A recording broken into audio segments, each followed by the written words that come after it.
Chapter 10 The Lobster Quadrille. The Mock Turtle sighed deeply and drew the back of one flapper across his eyes. He looked at Alice and tried to speak, but for a minute or two sobs choked his voice. "Same as if he had a bone in his throat," said the Gryphon, and it set to work shaking him and punching him in the back. At the last the Mock Turtle recovered his voice, and, with tears running down his cheeks, went on again. "You may not have lived much under the sea." "I haven't," said Alice. "And perhaps you were never even introduced to a lobster." Alice began to say I once tasted, but checked herself hastily, and said no, never.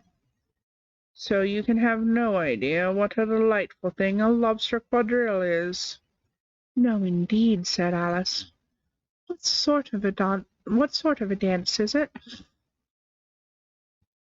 "Why," said the Gryphon, "you first form into a line along the seashore." "Two lines," cried the Mock Turtle. "Seals, turtles, and so on.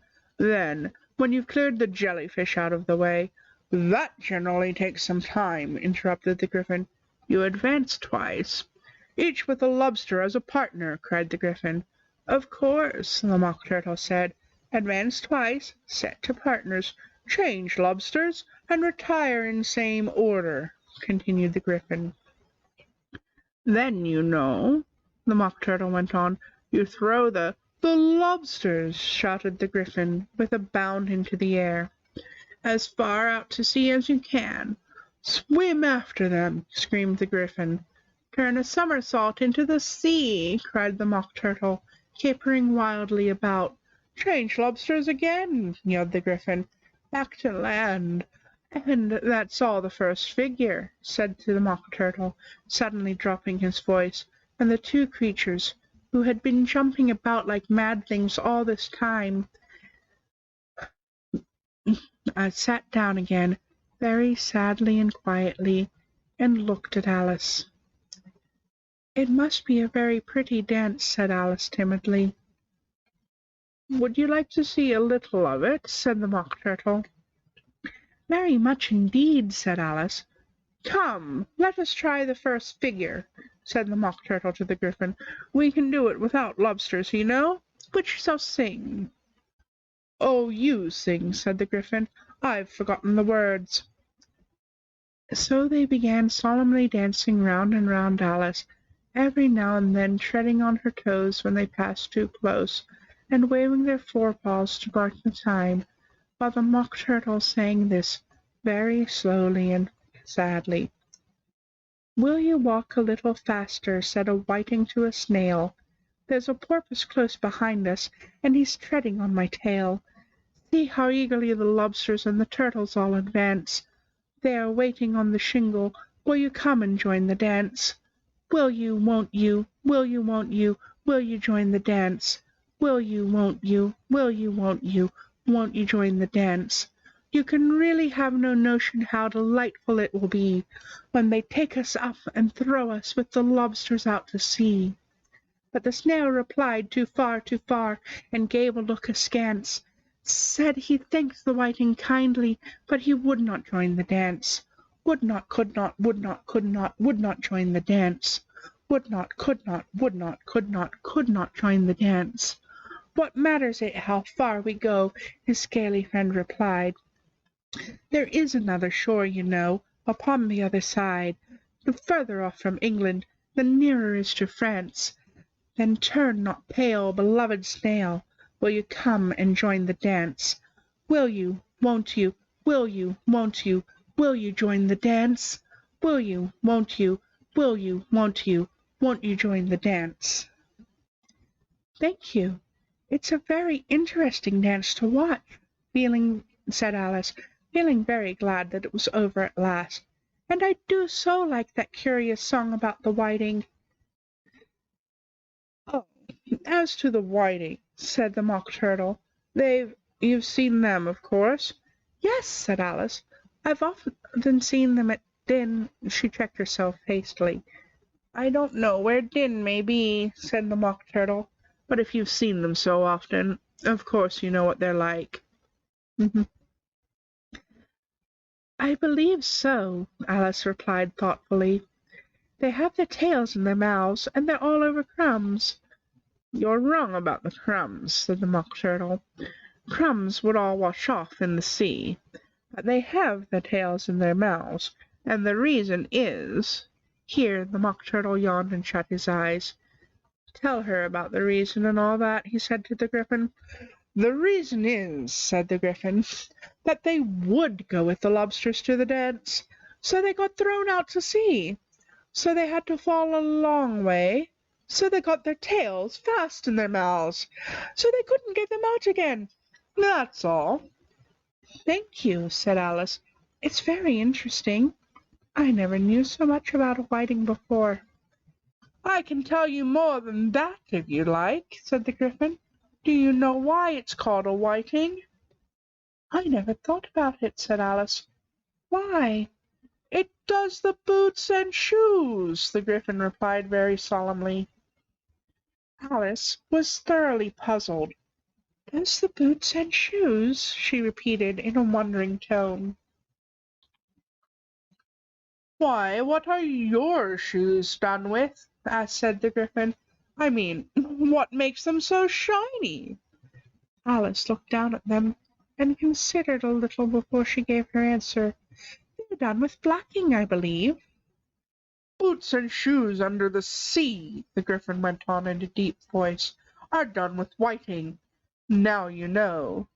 And what are they made of? Alice asked in a tone of great curiosity.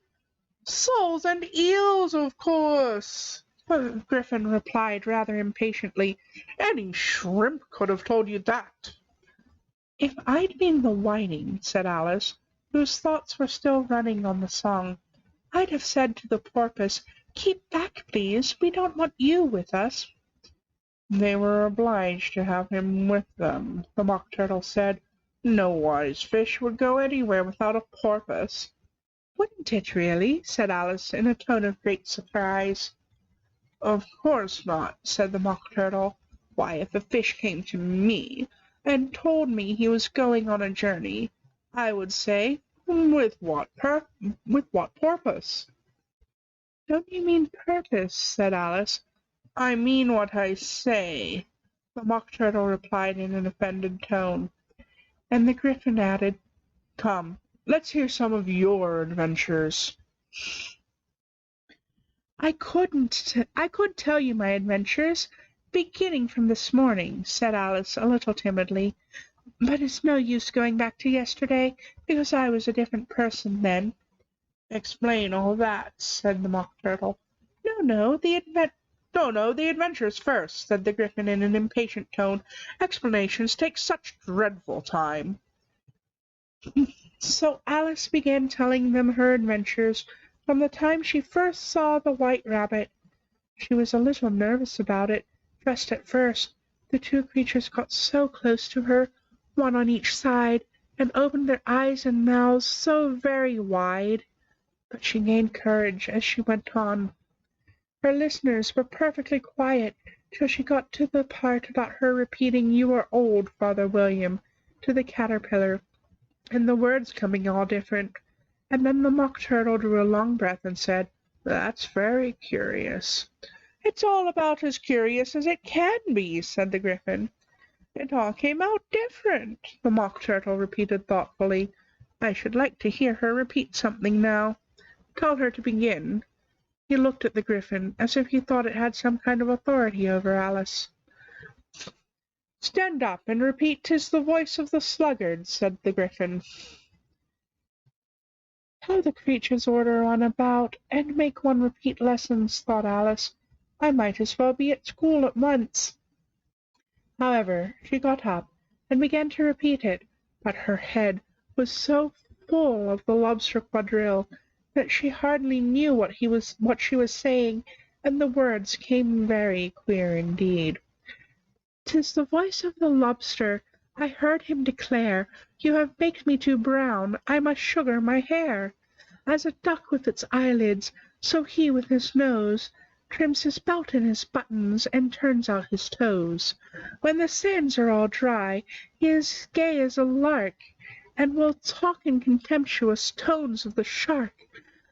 But when the tide rises and sharks are around, his voice has a timid and tremulous sound. "That's different from what I used to say when I was a child," said the Gryphon. "Well, I never heard it before," said the Mock Turtle, "but it sounds uncommon nonsense." Alice said nothing. She had sat down with her face in her hands, wondering if anything would ever happen in a natural way again. "I should like to have it explained," said the Mock Turtle. "She can't explain it," hastily said the Gryphon. "Go on with the next verse." "But what about his toes?" the Mock Turtle persisted. "How could he turn them out with his nose, you know?" "It's the first position in dancing," Alice said, but was dreadfully puzzled by the whole thing, and longed to change the subject. "Go on with the next verse," the Gryphon repeated. "It begins, 'I passed by his garden.'" Alice did not dare to disobey, though she felt sure it would come out all wrong, and she went on in a trembling voice. "I passed by his garden, and marked with one eye how the owl and the panther were sharing a pie. The panther took pie crust and gravy and meat, while the owl had the dish and its share of the treat. When the pie was all finished, the owl, as a boon, was kindly permitted to pocket the spoon, while the panther received knife and fork with a growl, and concluded the banquet by—" "What is the use of repeating all that stuff?" the Mock Turtle interrupted, "if you don't explain it as you go on? It's by far the most confusing thing I ever heard."